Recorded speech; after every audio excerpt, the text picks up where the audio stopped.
Creatures of the night. It's your girl Tati. We are going to talk about the go home show for AEW All In. This is Dynamite. Dynamite is their most watched show. It's their biggest show out of the week. And this is my opinion. My opinion, I've said this before, that for a go home show, I didn't feel like this was strong. Had this been like a regular episode of Dynamite, then sure, that would have been cool. But for a go home show, I did not necessarily think it was so good. It was okay. And I'm going to tell you one reason why. The show was in Wales and it was taped earlier on Wednesday, and also Collision was taped after that. Interesting enough, I've said this about AEW before, is that sometimes they tape their shows. And I really do feel like you have the power when you tape your shows for you to look back at your shows and just be like, we taped it this way, but we can change it so that it could be a different way and have a better flow to it. This is what they do with Ring of Honor. I have sat through weeks of shows for Ring of Honor this past month, and how they tape them is nowhere near how I've been seeing them air them. And they've been doing it in a really great way where it's just like, oh, I really like how they've been airing it. It's different from how they tape them. But here we are, your go home show, in the order of how they aired all the matches and the segments, which probably is how they taped them. I felt like had they been changed around, the show would have felt much better. We started off with DMD, CEO, contract signing. Tony Schiavone is obviously there. Wherever DMD is, Schiavone's always there. And every time Mercedes would say stuff about herself, they're booing. But then when she started talking about her influence in women's wrestling and all the things that she's accomplished, then they're clapping and cheering. And I'm just like, these people don't know what the hell they want. Camille was over there, and she was looking like a snack. I have to say, I was just looking at her. I was like, okay.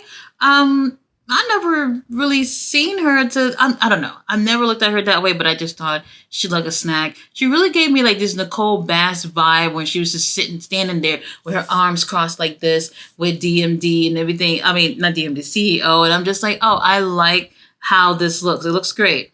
There was an interesting comment from DMD. She says that Mercedes was one of four, but she was one of one. And I thought about it, and I was just like, oh, that might bite you in the ass later on, because you're saying that in a way as if Jamie Hayter wasn't your shadow for a while and pretty much, there beside you for the longest.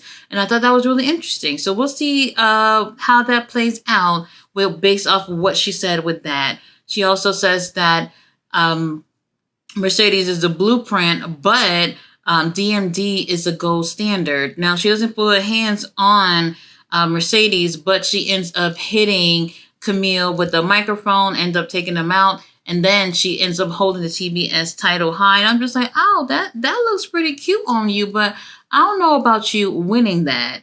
Now, I personally was a little surprised to see that they opened up with the contract signing, knowing what else was going to be on the show. But I figured that, it's go home show. It's going to get better. And I'll tell you in a moment why it didn't.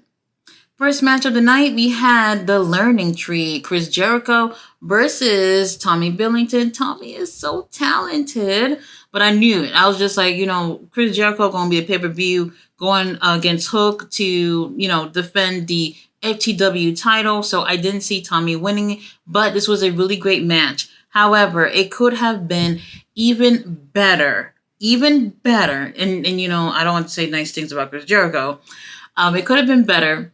But because we had the Bad Apple and what he called the Redwood, Big Bill, they were it's so involved in the match. It was literally 3-on-1 match. And it, like I said, it could have been better. Chris Jericho ends up taking the win with a very weak code breaker. And I know where they were getting at. It looked like Dynamite Kid was going for the flying headbutt. That's what it looked like. And then Chris Jericho countered into the code breaker, but I think it was slightly off by like half a second or a second. And it came off not the best looking code breaker I've ever seen. But he ends up taking the win. After the match, he ends up talking shit about Hook. Hook comes out there, but then Hook got his ass whooped by Big Bill. And he got choke slammed all the way to hell. You can say there, Hook, for all I care. And when he got chokeslammed and hit the mat, the Band-Aid over his eye just flew off, and I was just like, oh, that's just the perfect way to add salt to the wound. Tony Khan, I'm bored. I'm bored with the whole Hook and Jericho thing. I understand that this is a title, not necessarily a recognized title by the company, but I think we could have found a better match for people to enjoy at All In instead of these two. I don't care. Nobody cares about this. After this, we have Saraya versus Toni Storm, women's title on the line.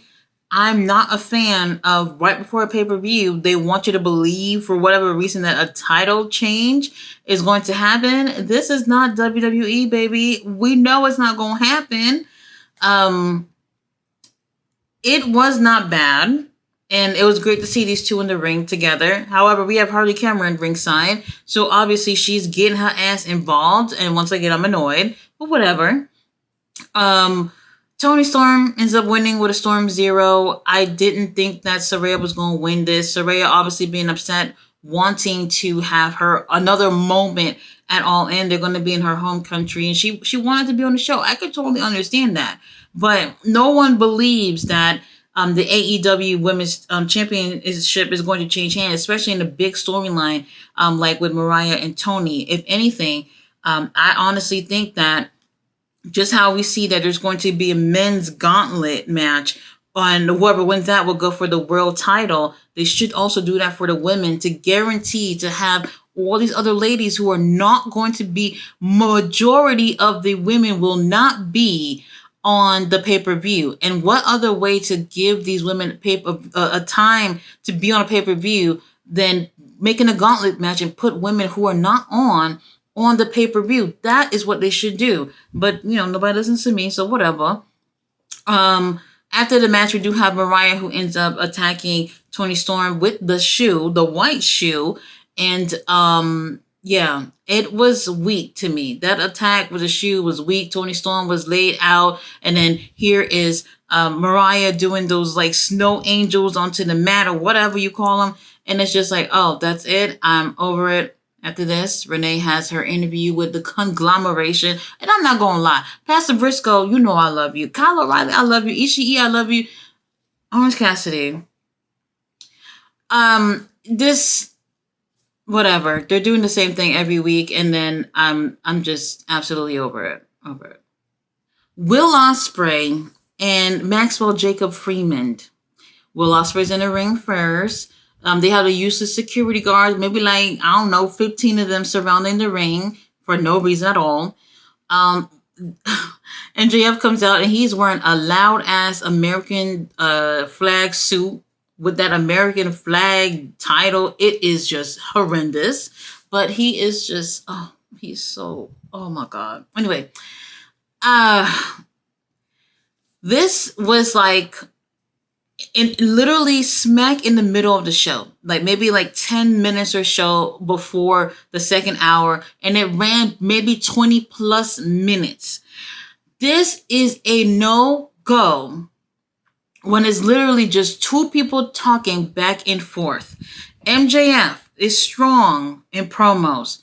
Will Ospreay, not as strong in promos, but this is one of the stronger ones for him. And this is what I mean by having a tape show and then watching it back and just be like, you know what? Maybe we should put this really long ass segment and put it in the front of the show to start off with, where you will, okay, I know it's Will Ospreay and Max, and you're going to think that nobody's going to want to change the channel, but you drag this for 20 minutes, and people are definitely going to feel like it's dragged. And honestly, there were interesting points in it, but for the most part, I was like, this could be a really long email instead. It was just not strong enough to be that long. And even though they kept this, obviously, this should have been taken from wherever they took it from and put it to beginning of the show, put DMD, CEO in that spot right there, because it just felt very awkward, smack in the middle of the show to be that long. Osprey, he's getting better, I think. And knowing that this is probably going to be the last promo before the pay-per-view, this had to be strong for him. However, he's stammering over some of his words, and he is not as confident as how you would see MJF. And this is not me being biased. You can go back and look at it yourself. MJF, he's probably spent his whole life practicing in front of a mirror, okay? And he definitely has gotten that down pat. Will Ospreay is a favorite in this situation, obviously, and then MJF is the annoying American heel in the situation, and I love it. But this was just way too long. This could have been, I would dare say, cut in half. There was an interesting thing. What really set off Will Ospreay to get him really pissed off after us hearing this for like 20 minutes was MJF coming close in front of him. They were so close, their lips probably could have touched, okay? That's how close they were at that point. And MJF said, oh, the next time your missus have another child, that one won't be yours either. I almost fell out my seat. I couldn't even believe he went there. And I was just like, oh, that is crazy. And I think it was Shabani who got on the mic saying, oh, that Tony Khan said, if y'all touch each other, y'all going to be fined whatever X amount of $100,000 or whatever. And then Will Ospreay said, what, just $100,000? And then he proceeds to get his hands on our scumbag MJF. And I'm just like, oh, hell no. So I look back at it. At first, I want to say MJF did not hit Ospreay. Ospreay got a few hits on him first. Security guards are getting involved or whatever. Then MJF got a chance to get the Dynamite ring on and ends up hitting our bruv with it. And he's leaking and blood and everything. And the security guards useless as hell. Christopher Daniels come out with a couple of other security guards on top of the ones that was already over there. Christopher Daniels, nice to know that you were still employed. And he even got a fallen angel chant for being out there, which was interesting. Long story short, the ending part of that felt good. A couple of things in between that was said between them were good, but this was not good enough to be in the middle of the whole show because it really felt like this was a drag, a long drag. You have something this long, you're better off starting the show with it, or maybe even ending the show with it. But then again, these two are not the world champion, so better case scenario to have start off the show still strong, but just not in the middle of the show strong. Now, I am so surprised to say this one. But Hangman, I think they asked his ass to leave the premises of whatever the situation was. And Renee Paquette is trying to ask him a question as he is leaving. And then it was so interesting because I think he's supposed to be in the Casino Gauntlet match that's happening or whatever. And here come Evil Uno who comes out there. And I don't know what he was coming out to say, but Heyman asked him if he's, I think Heyman or Renee asked if he's in there. He goes on to say, well, Evil Uno's in the Gauntlet match. I'm like, you? No shade, Evil Uno, but I would not have expected you to be in this for whatever reason. And when he says that, he's over here talking about it. He's all excited about him and his little opportunity to be in a gauntlet match. And then here comes Heyman, folds up a chair and just hit him in the back of the head with it. And then he's talking all crazy and shit in the microphone. Even Renee looks scared out of her fucking mind. His eyes are just wide open and the wrinkles in his forehead and all this stuff. And I'm watching it. I'm just like, oh, Hangman, I've never been impressed with Hangman. Like maybe the match he had with Swerve at Full Gear, whatever. But something about it was like, oh, this is turning me on. This unhinged psycho Hangman. It's sexy to me. I'm feeling it. For the first time, I'm actually feeling it and I'm liking it. And then not only does he go all crazy and shit on the mic, then Evil Uno is laying there damn near lifeless. He literally took his luggage. Hangman took his luggage and rolled it over Evil Uno's back as he's laying there. And that just did it for me. And I was just like, oh, I've never seen you like this before. I'm going to be keeping my eyes out on Hangman. See what happens at this little pay-per-view on Sunday. All right, best match of the night, surprisingly, was not the main event match in terms of the last match of the night. I can't even believe this. Claudio Castagnoli versus Kazuchika Okada for the Continental Championship, 20-minute time limit, and that's important to say. This was actually, for me, I think it started off a little slow, but obviously, business picked up. And I was really surprised because that's when we realized on the live stream that there's still another match after this, which was Darby Allin teaming up with FTR versus Jackson Perry and the Jackson Brothers. And I'm just like, oh, are you fucking kidding me? To be honest, they kind of been making the Continental Championship match just seem like a big deal. So I honestly thought this was going to be the last match of the night. And unfortunately, it wasn't. And this is another unfortunate thing with this match being the best match, followed by another match that was not better than that. But how they filmed this, there's no other way about it. And I'm gonna tell you in a moment. Really great match between the two of them. 20-minute time limit seemed very short for these two, where it was just like, you could have just put this shit on the pay-per-view. Like, for real, this could have been on the pay-per-view. But I was like, this is the first time in Wales. They really want to make a big deal and give this crowd a really big matchup. And this was great. Towards like the second half of the match, business picked up between the two of them, and it got really, really interesting. And then all of a sudden I hear 1 minute left. I'm like, 1 minute left? What the fuck? And guess what? Long story short, this shit in a draw. Tony Khan, this is like the third draw that I can think of in the past few weeks. And it's just like, I don't understand. Things like this should be like on the rare side. We shouldn't have to keep seeing draw. This could have happened in a different way. And I'm going to explain how that should have happened. When that happened, the crowd is like, 5 more minutes. And, Ref is just looking around like he don't hear nobody's chanting 5 more minutes. And then here comes the Young Bucks. They come out with Jackson Perry. And they're just like, hey, I know they asked for 5 more minutes, but y'all need to get the fuck out the ring because we got a match up next.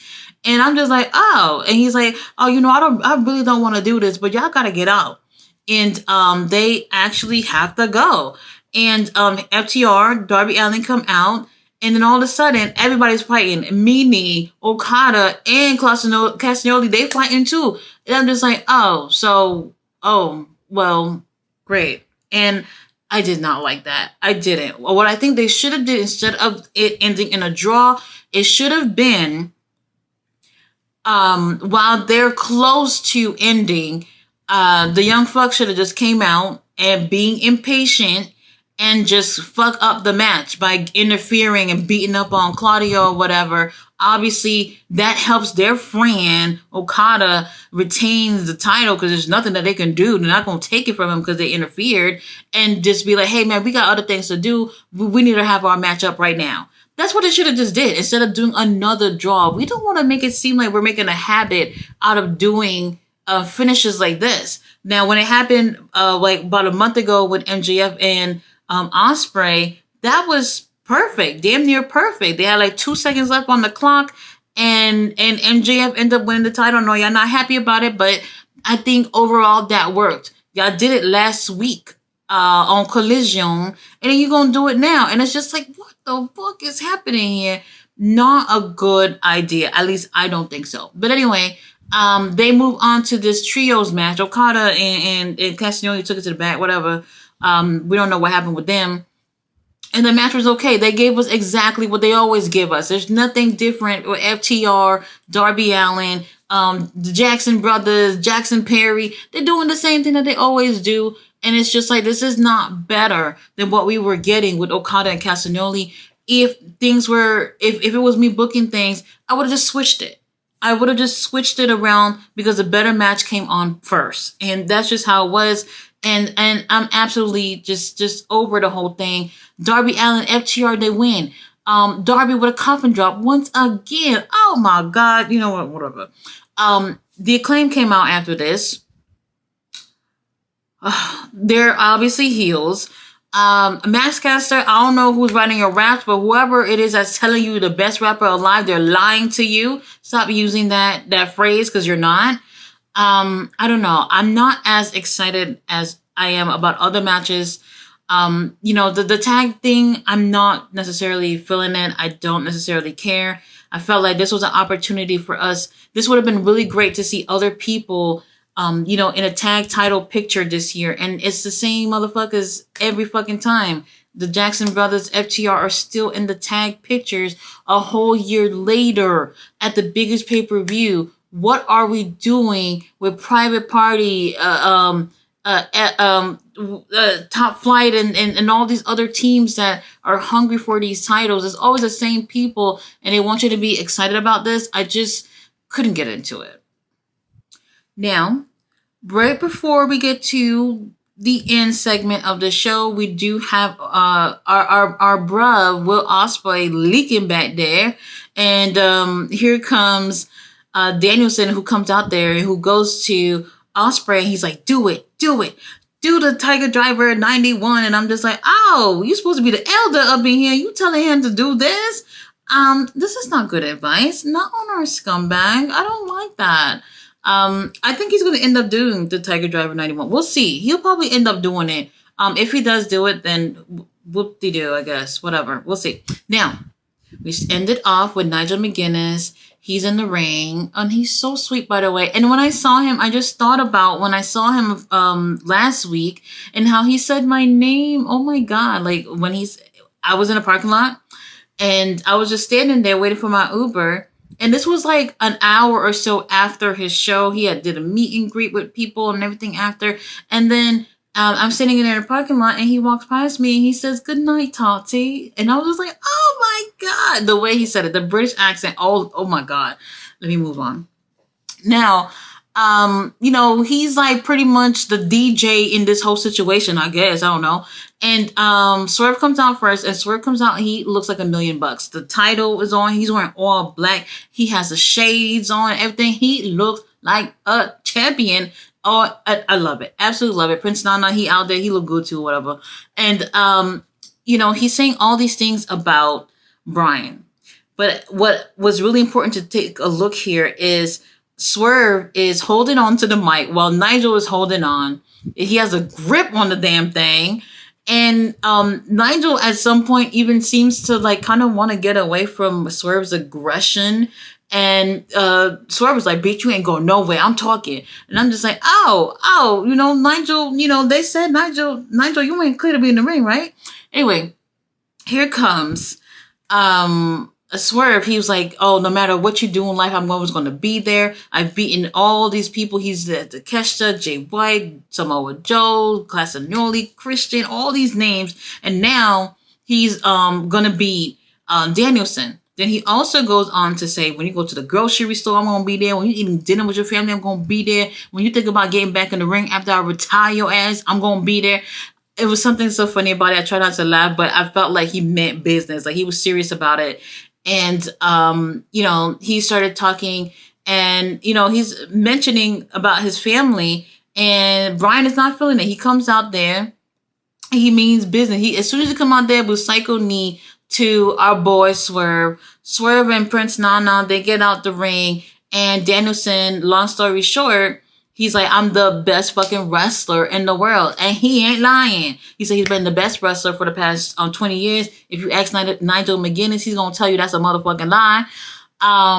And then he goes, "Do I think the American fucking Dragon, Bryan Danielson, can beat Shane Strickland at All In for the World Championship?" And then he goes, "Yes, yes." And then the crowd is yes, yes, yes. And I'm just like, oh, this is so cute. We'll see you for the retirement party, Brian. I love these two. And I felt like this was a strong way to end the show. This is definitely how you end the show. The rest of the show, was it bad? Not bad. Was it put in like in the order where the buyer of the show was definitely not great? Yes, it was. I would have switched things around, and I think that would have made a world of a difference with the vibe of the whole fucking show. And this was a last ditch effort to get people to want to buy the pay-per-view. I don't know if it worked. Tony Khan, you already have my money. I told you weeks ago, you been had my money on the pay-per-view. But other people, I don't know. Pay-per-views, especially in the US, these things are $50 fucking dollars. All Out is 2 weeks away from All In. Another $50 for people to pay. You have to do your best to really put the best possible show that you can. And even putting the show in a particular order is very important to kind of convince people on if they should buy this pay-per-view or not. And honestly, I don't know if that helps people want to buy. But still, nonetheless, I will be doing a watch along with my friends on Sunday. Come check it out. See what's going on with the pay-per-view. And I know it's going to be a great pay-per-view. Go Home show, just not as strong as I hoped it would have been. But you guys know the AEW roster. They always show up and show out every motherfucking time. It's going to be a really great show. So tune in for the watch along on Sunday. If you're watching the pay-per-view by yourself, come check us out. We're going to have a great time watching the pay-per-view. Guys, thanks so much for watching my review. I will be back tomorrow with the review for Ring of Honor, Friday, Rampage, Saturday, Collision, and then Sunday, All In. See you guys then.